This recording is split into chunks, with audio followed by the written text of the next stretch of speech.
Assalamualaikum warahmatullahi wabarakatuh dan salam sejahtera. Nama saya Norman Menodin dan hari ini saya dan ahli kumpulan saya akan menerangkan tentang penggunaan GSP dan juga GeoGebra kepada penduduk Felda.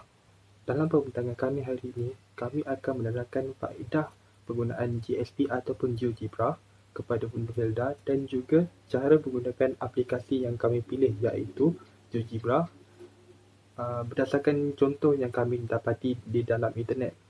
Tanpa membuang masa lagi, kumpulan saya akan menyambung pembincangan kami hari ini.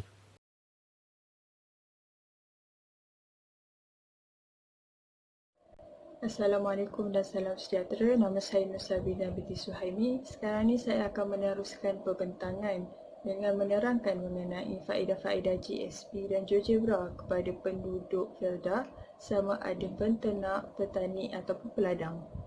Yang pertama sekali, data mereka akan lebih tersusun. Hal ini kerana apabila mereka menggunakan GSP dan GeoGebra sebagai media penyimpanan data mereka akan disimpan dalam bentuk carta, jadual ataupun graf.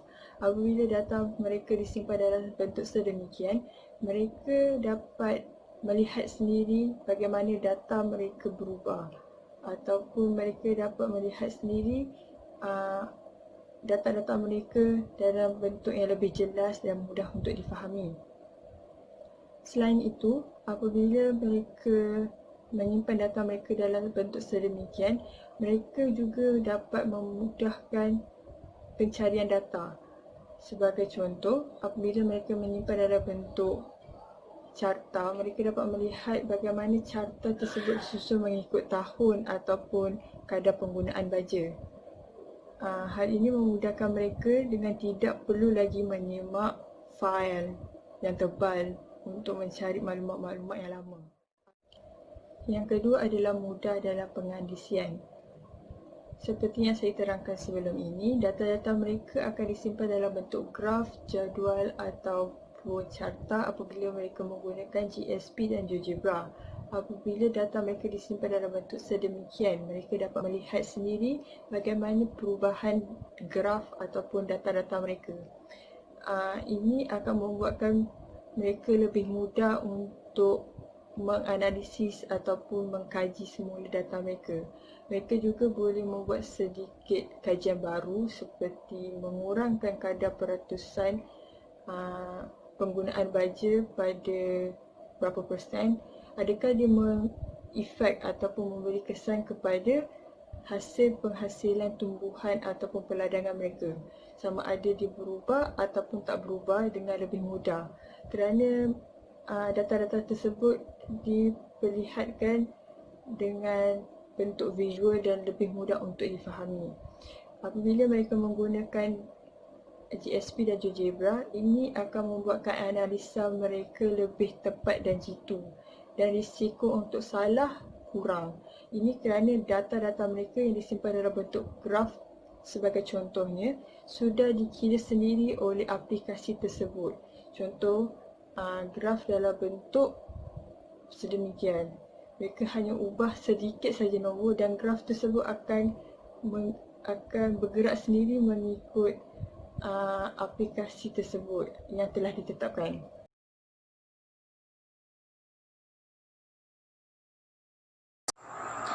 Assalamualaikum.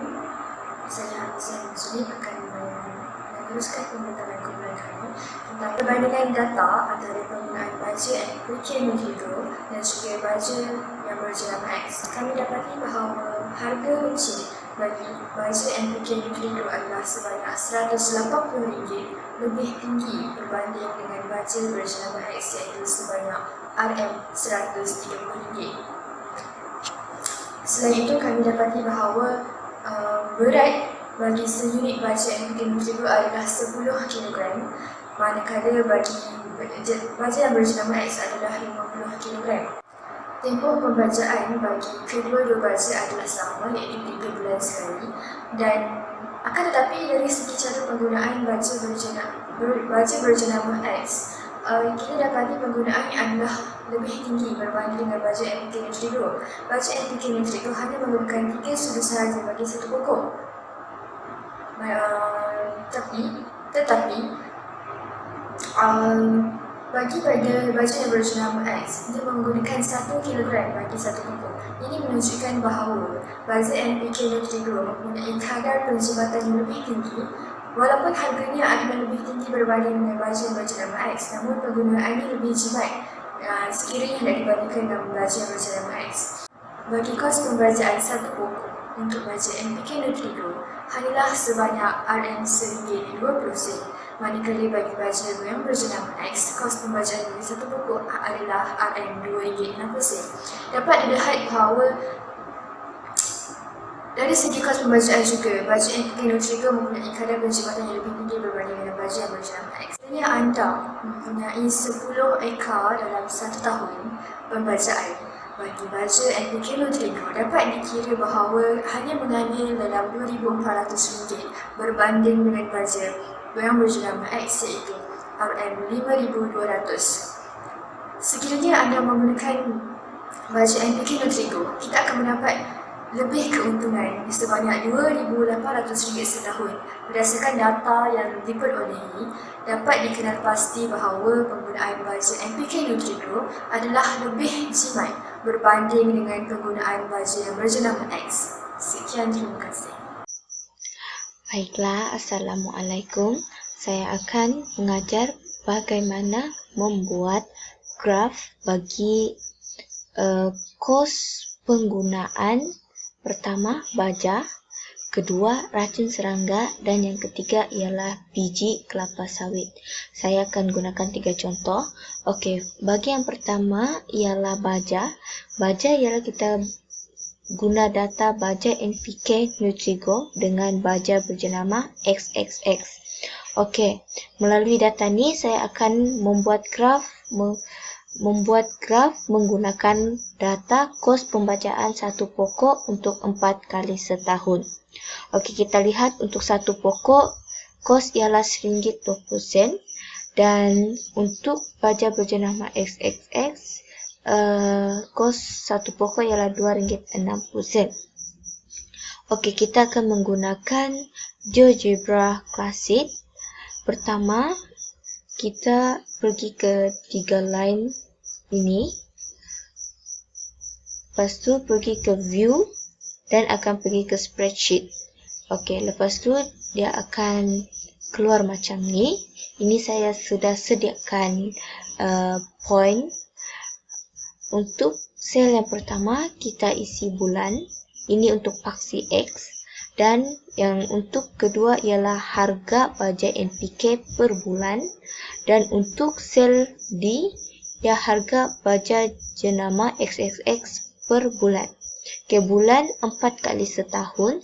Jadi kita menggunakan bulan March, Jun, September and December.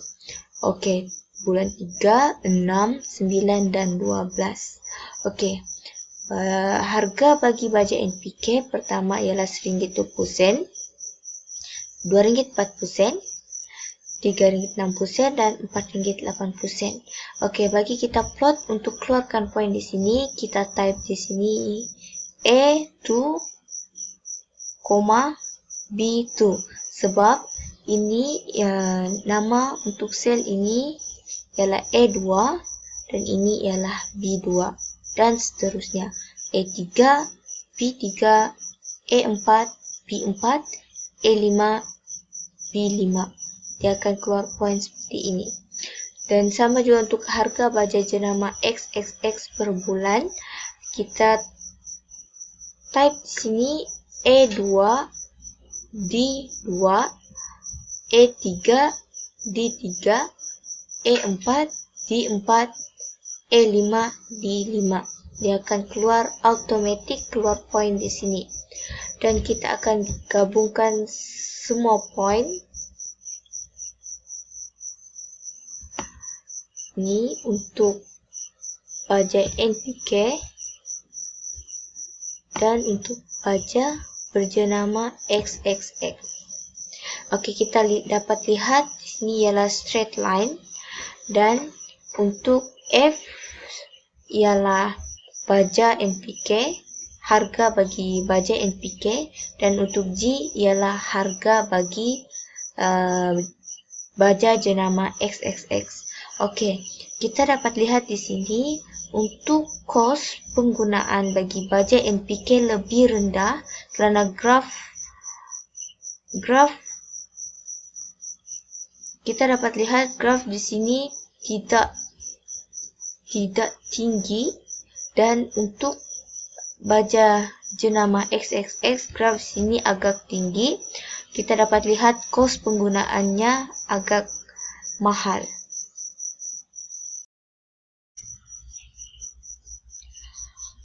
Okey, baiklah. Contoh yang kedua ialah harga racun serangga. Kita buat graf untuk harga racun serangga. Okey, ini ialah data yang kami gunakan untuk buat contoh.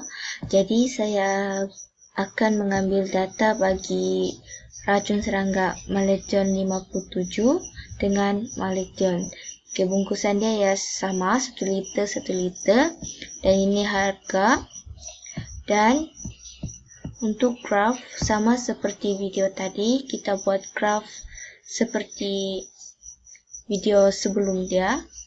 Dan ini graf yang sudah sedia. Okey, untuk paksi X kita gunakan tahun dari tahun 2008 hingga 2012. Okey, bagi paksi Y pula kita guna harga racun. Okey, untuk koin E0, E2, E1, E3 dan E4 ialah untuk harga racun Maledon 57 per tahun. Dan bagi poin B0, B1, B2, B3 dan B4 pula untuk harga racun Maledon per tahun. Okey, di sini kita lihat untuk harga racun Maledon 57, dia untuk tahun dari 2008 pergi ke 2009, dia menurun. Lepas tu 2009 ke 2010 dia menaik sedikit, dan 2010 pergi 2011 harga dia menurun, dan 2011 hingga 2012 harga menurun lagi. Tetapi jika kita lihat harga racun Maledon per tahun pada 2008 hingga 2009 ia menaik, dan 2009 ke 2010 ia menurun, tetapi ia mendadak naik sangat tinggi pada tahun 2010 ke 2011, dan dia menurun dari 2011 ke 2012. Melalui graf ni kita dapat lihat harga bagi racun Maledon 57 per tahun lebih murah jika dibandingkan dengan harga racun Maledon per tahun. Okey, contoh seterusnya ialah graf bagi biji benih. Okey, melalui data ni kita akan mengambil data daripada artikel ni. Kita akan menggunakan data bagi hybrid supergene and DXP Terena. Okey, hybrid supergene ni harga sebiji ialah RM7 dan bagi DXP Terena ialah RM2 sebiji. Alright, kita pergi ke graf. Graf sini kita dapat lihat bagi paksi X ialah bilangan biji kelapa sawit, biji benih kelapa sawit tersebut, dan untuk paksi Y ialah harga bagi biji benih tersebut. Okey, yang pertama graf bagi hybrid supergene kita dapat lihat bagi harga untuk satu biji RM7, RM14, RM21, RM28, RM35, RM42, RM49, RM56, RM63, RM70. Okey, saya hanya mengambil graf bagi 10 biji benih sahaja. Okey, kita dapat lihat harga bagi hybrid supergene agak tinggi dan mahal, dan jika kita lihat bagi harga biji benih TXP Terena, harga untuk satu biji RM2, RM4, RM6, RM8, RM10, RM12, RM14, RM16, RM18, dan RM20. Kita dapat lihat graf di sini agak murah kerana harga bagi biji benih TXP Terena untuk satu biji ialah RM2 sahaja berbanding dengan harga hybrid Super Gene, harga bagi satu biji benih RM7. Jadi, kita dapat lihat bahawa harga bagi biji benih hybrid Super Gene lebih tinggi daripada harga TXP Terena. Ketiga contoh graf ini membandingkan harga kos. Graf ini hanyalah contoh bagi memberitahu bagaimana graf GeoGebra Classic ini berfungsi. Jika kehidupan sebenar Felda, graf ini amat penting kerana penanaman pokok kelapa sawit di Felda dalam bilangan yang besar. Jadi, pemilihan kos yang murah dapat dilihat membantu bagaimana kita mendapat keuntungan. Jika kita tidak bijak memilih kos, kita akan mengalami kerugian.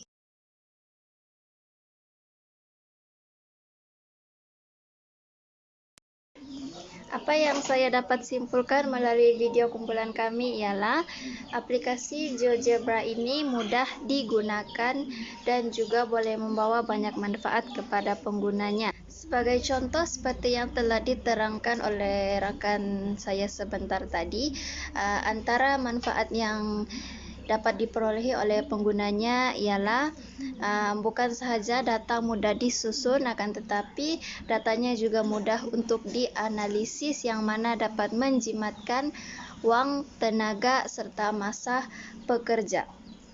Bukan itu sahaja, kita juga boleh membuat pelbagai jenis graf menggunakan aplikasi ini, seperti contoh yang telah ditunjukkan sebentar tadi juga dalam video kami. Bukan sahaja graf mengenai perbezaan keuntungan antara dua jenis baja yang digunakan oleh warga Felda, akan tetapi warga Felda juga boleh menggunakan aplikasi ini untuk mengira kadar penggunaan baja mereka pada setiap tahun. Oleh itu, sekiranya penggunaan aplikasi seperti GeoGebra ini dapat disebarkan melalui program seperti Sulam, ianya akan dapat membantu masyarakat yang boleh mengaplikasikan aplikasi GeoGebra ini dalam bidang pekerjaan mereka untuk menyenangkan dan juga memudahkan pekerjaan mereka. Sekian, terima kasih. Itu sahaja daripada grup kami.